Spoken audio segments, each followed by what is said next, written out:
But why, some say, the moon? Why choose this as our goal? And they may well ask, why climb the highest mountain? Why, 35 years ago, fly the Atlantic? We choose to go to the moon. We choose to go to the moon.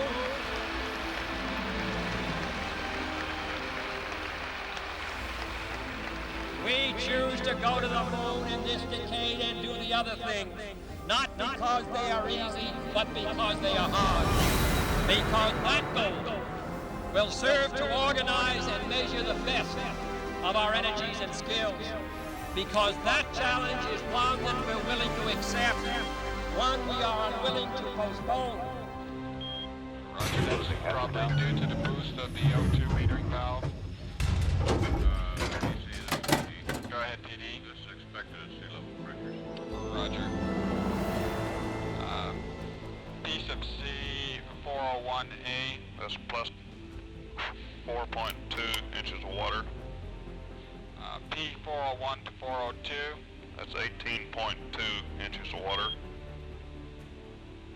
P 408 to 430. 13.2 inches of water. P 417. 15.2. Hey! I was down fire in the cockpit. Yes, can you read it? Get a lot of this? Boys, it's on fire!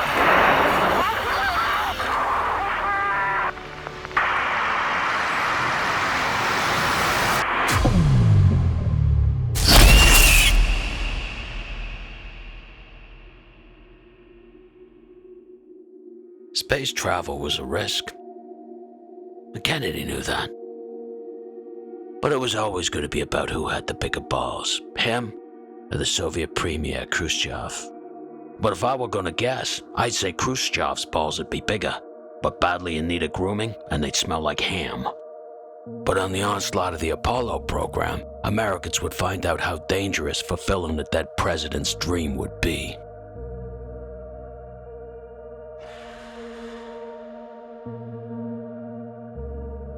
But the Apollo program was almost shut down before it got off the ground. By the mid-1960s, NASA was working at breakneck speed to meet JFK's deadline to put a man on the moon at the end of the decade and be the masters, military and otherwise, before the commies got there first. And never far from their mind was the resources that they may find in that big hunk of cheese in the sky. By 1966, NASA had upgraded their Saturn I rocket to the much more powerful Saturn 1B, which was known for its command module where major systems and the astronauts would be kept. This would be the part of the craft that would carry the astronauts into space, but also return them back home. Inside the capsule were 3 compartments, including the sealed crew cabin, which was only about 6 cubic meters in space. Add to that over 30 miles worth of wiring, monitors, and there was very little room for the astronauts to move around, much less get comfortable. The Apollo CSM Block 1 was a prototype and the first of its kind to endeavor on a manned space mission, with a date set for February 21st, 1967, with the purpose being to test ground operations and craft tracking abilities. A 14-day flight, prelude to making it to the moon.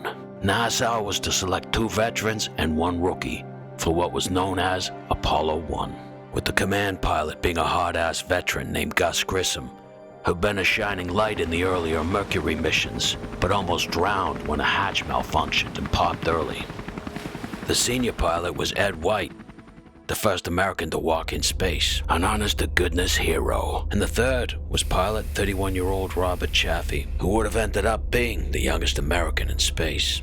A last-minute replacement after the original astronaut had dislocated his shoulder. Chaffee told his wife that this was his opportunity to make good and show the world he deserved the title of astronaut. Early in their training, all 3 men had voiced concerns about safety issues. Most significant was the amount of flammable material in that capsule. When the craft was given the go-ahead by their commanding officer, Jokingly, they gave him a framed picture to put on his desk. I guess no one realized how prolific that photo would be.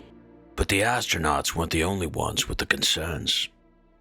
Many believed that it was Kennedy's deadline that had forced NASA and the contractors to cut corners, to make choices that ignored safety.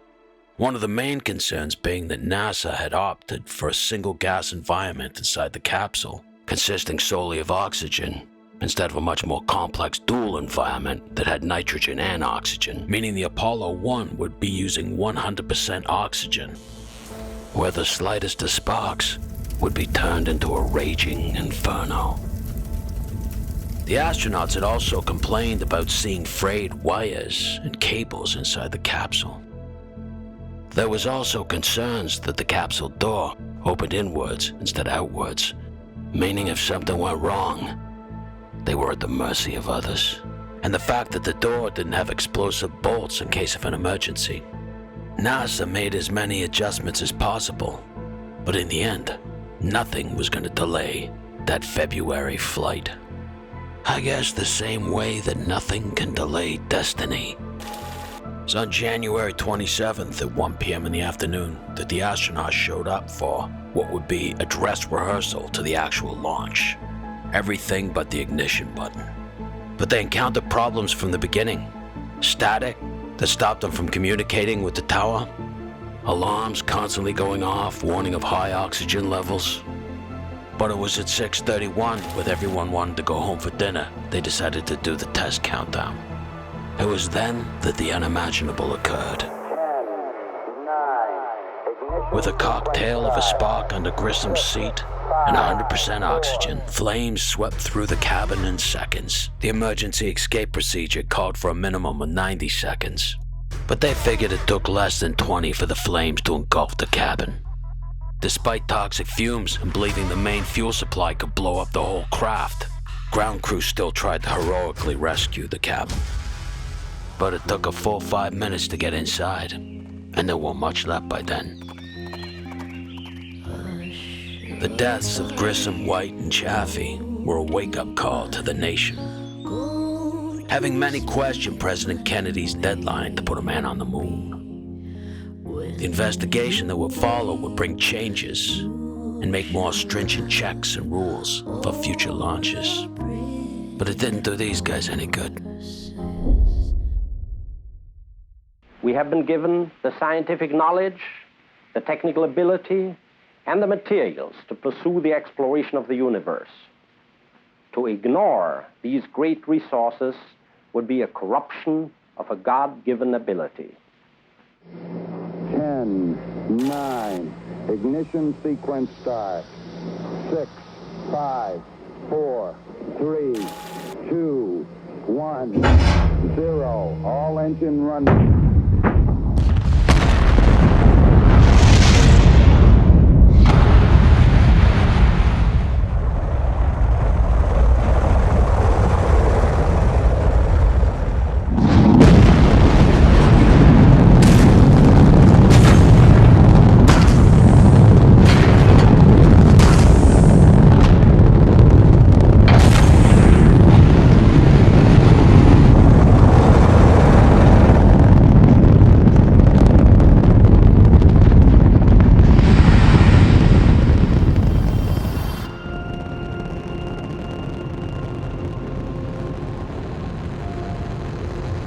Since the beginning of the space race, although they were able to make big, shiny toys, the US had always been one step behind the Soviet Union. After all, they were first to put a satellite in space, the first to put a man in space. Yeah, sure, America did it a month after, but they were still number 2. And they had a certain amount of panache, too, strapping that first commie cosmonaut to a ballistic missile to see how it had turned out. And it turned out just fine. And the Soviets were the first to open up that spaceship door and step outside. And that must have smarted something bad, close enough to the man in the moon to lick his ballsack. And there were those who said that it was Kremlin ingenuity, commie stupidity. And with Soviet brass seemingly not caring whether their cosmonauts lived or died, definitely gave him a head start. But I guess in light of Apollo 1, people were whispering the same thing about NASA.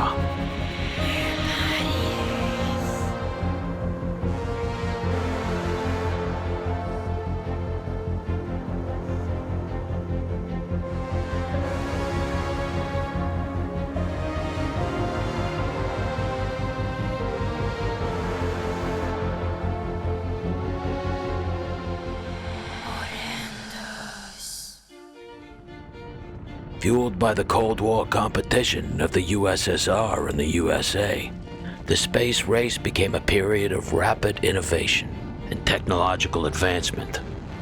First probes, then rockets, chimps, and finally man, all blasted into the stratosphere. It was shortly after the US's Apollo 1 disaster that the commies had their own. Cosmonaut Vladimir Komarov was soon to find out what it was like to be a chess piece in a very large game. The only difference being is that this chess piece was falling a little further down than a table.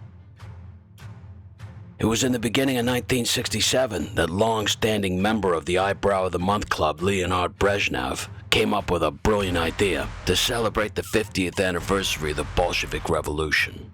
And Leo here figured that this would be a good idea to do it in space.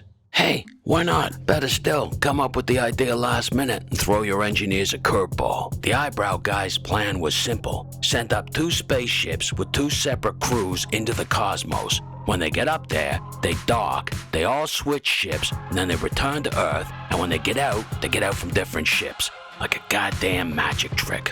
A commie magic trick. All while demonstrating the solidarity of the workers. And then they dance around like a bunch of idiots. Russian idiots. The only problem was, and what everyone was afraid to tell their glorious leader, was technology-wise, this wasn't possible yet. And you just couldn't pop out of a spaceship like you were dropping by a neighbor to borrow a cup of vodka. Well, I guess you could, but if you did, your blood would boil and your head would explode. When a group of experts wrote to their dear leader and told him that this was impossible, they were either sent to Siberia or moved without a forwarding address. Vladimir Komarov was given the not-so-coveted role of being in the first spaceship. And who these jokers are in the second spaceship? It don't matter, it's not important to the story. So now with all the expert scientists either in Siberia or missing, they decided to go ahead with their plan. And the guys who were left threw together a pretty piss-poor excuse of a spaceship. And despite it being little more than a ballistic missile with a deck chair and a couple of solar panels attached, they were ready for launch. But Komarov knew that things weren't looking too good, so he planned his own funeral and requested an open casket. His friends, also knowing that he was a dead man, gathered at the launch pad trying to cheer him up, singing a farewell song. Guys, if I'm being honest here, your song's only making it worse. You should have chipped in together and got me one of those Russian hookers. That's the stuff right there. As soon as the Soyuz 1 launched, it was doomed for disaster when one of its solar panels failed to deploy, leaving the craft with only half power. And as if things couldn't get worse, when it entered orbit, its antenna was damaged, making accurate navigation now impossible. And the sorry excuse for the spacecraft was now spinning out of control. And I guess if cosmonaut Komarov was starting to feel a little deflated, it only made matters worse when his buddies called him up and said that they wouldn't be joining him because they had technical difficulties in the other ship. Now, with no hope of rescue, he turned around his ship and prepared for its descent to Earth. But with no navigation equipment, he was basically hurtling around like a bird tied to a string. But once his 2 parachutes failed, he knew where he was going, straight down. And as he plummeted to Earth, he openly cursed the government. Was able to make a final call to his wife, and death was instant. But I'm guessing for him, it weren't instant enough. Hitting the ground with the force of a 2.8-ton meteorite.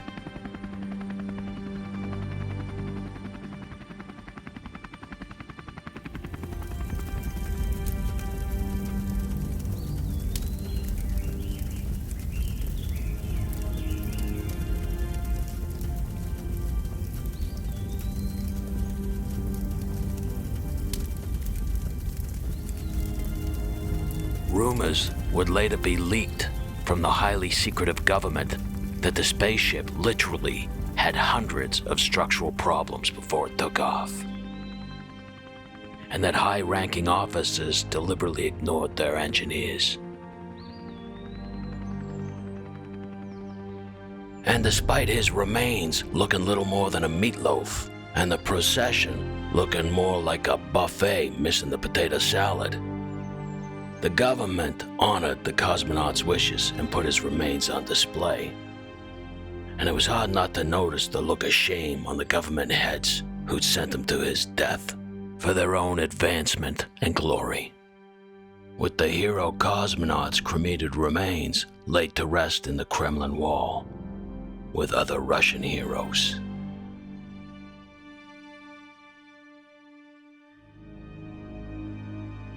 With his best friend, the first man in space, Yuri Gagarin, giving a speech heavily criticizing the government and an inadequate spacecraft that sent him to his death. But I guess if you're gonna make an omelet, you gotta break a few eggs.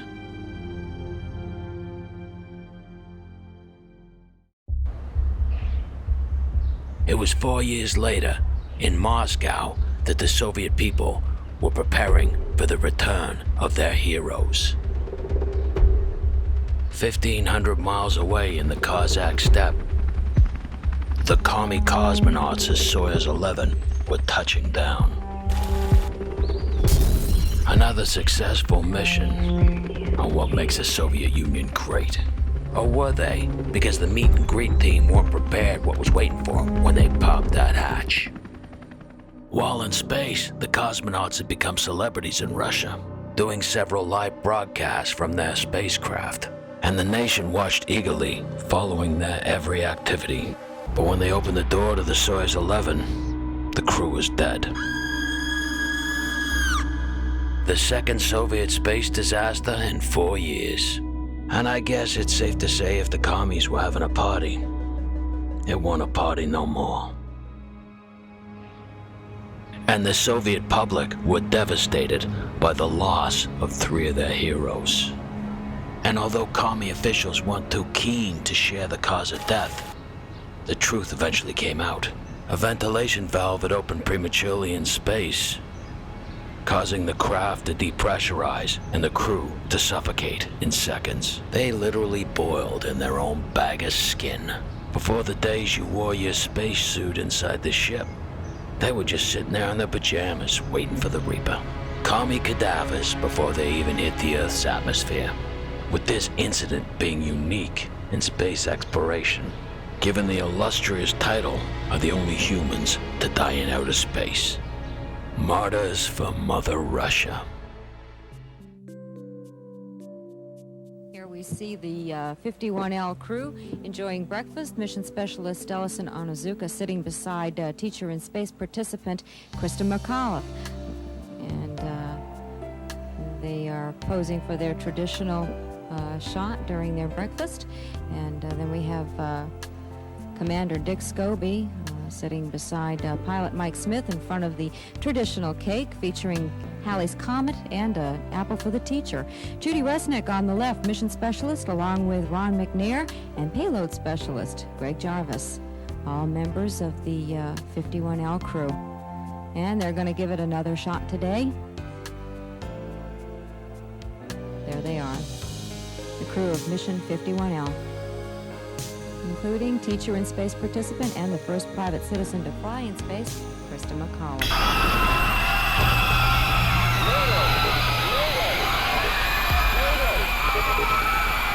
This is shuttle launch control at T-minus 2 hours, 28 minutes and counting. Here comes the 51L flight crew boarding the elevator for the second time in 2 days, ready to depart the O&C building for the launch pad. I guess it's safe to say that the 80s was about hope. Well, that and bad haircuts.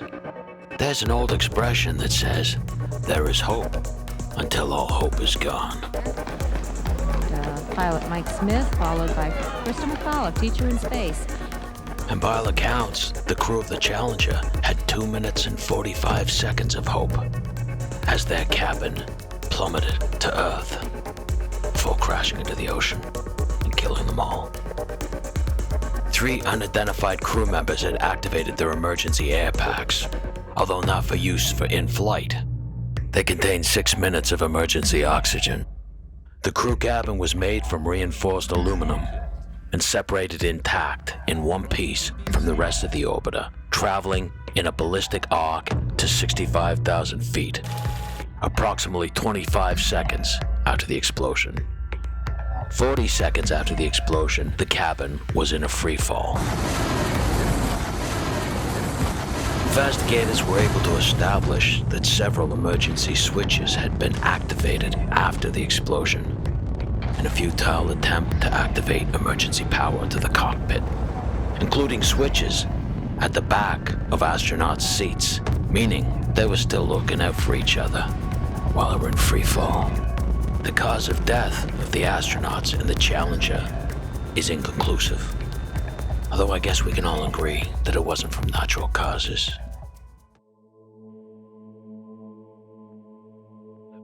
The shuttle had had 9 previous successful missions. Engines at 65%, 3 engines running normally, 3 good fuel cells. The challenge. She said she hoped to inspire others to reach out and try new and different things. One of the things that I would like to do when I go aboard the shuttle is to bring back the wonder of it all. T-minus 10, 9, 8, 7, 6. We have main engine start. 4. And liftoff. Liftoff of the 25th Space Shuttle mission, and it has cleared the tower.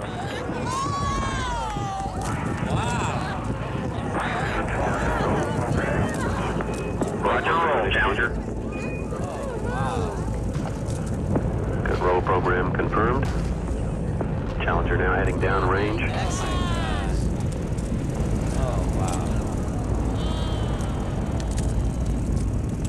Engines beginning throttling down now at 94%. Velocity 2,257 feet per second. Altitude 4.3 nautical miles. Downrange distance 3 nautical miles. Challenger, go with throttle up. Roger, go with throttle up.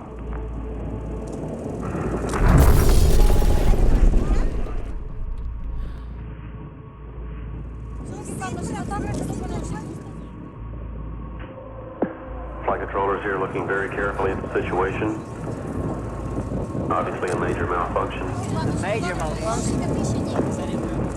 We have no downlink. Reports from the flight dynamics officer indicate that the vehicle apparently exploded. What? The vehicle had exploded. We're looking at checking with the recovery forces to see what can be done at this point.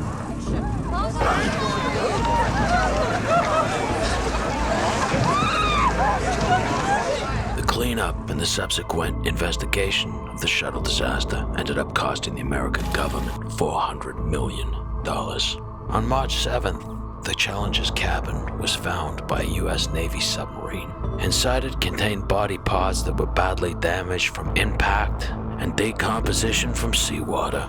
Payload specialist Gregory Jarvis's body had floated away and wasn't found till April 15th, several weeks after the other bodies had been positively identified. Show off. Just hope everybody tunes in on day 4 now to watch the teacher teaching from space. Good roll. 1 minute, 15 seconds into launch.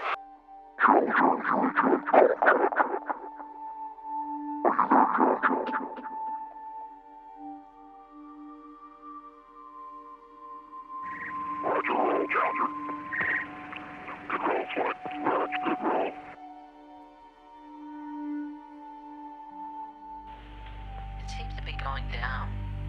Shouldn't it be going up? 365. 65, Fido. One 12-year-old summed up the feelings of many. Sorrow plagued my body when I heard of the historical mishap with the space shuttle. There would eventually be 135 space shuttle missions. 1 minute, 15 seconds into launch. 1 minute, 15 seconds into launch. UHF com check. 1 minute, 15 seconds into launch. UHF com check.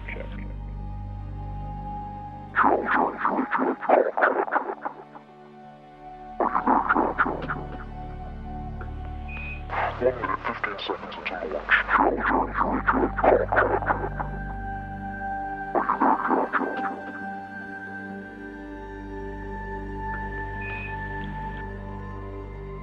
Please answer, Challenger.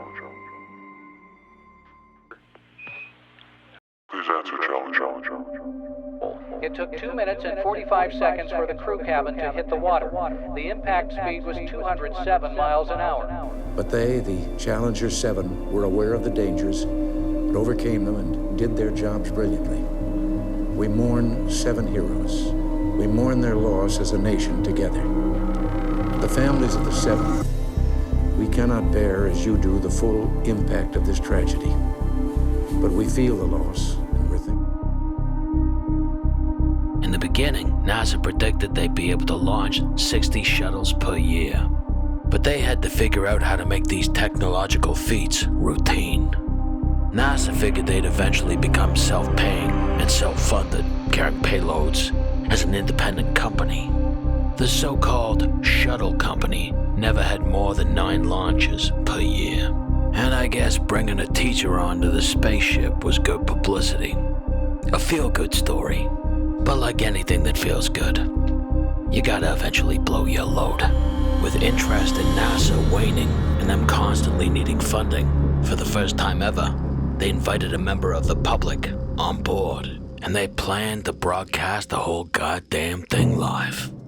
A regular Scooby-Doo in space. Except there weren't no dogs. The Space Shuttle Challenger would be the introduction of the Teacher in Space program. Time I'd like to introduce you to perhaps the person you came to see, and that's Krista McCullough, our payload specialist, teacher in space.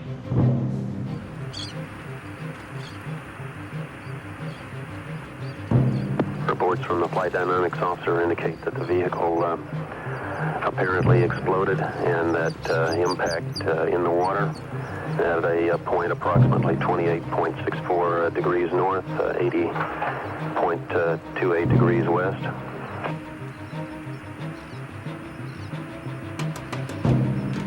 We are awaiting verification from as to the location of the recovery forces in the field to see what may be possible at this point.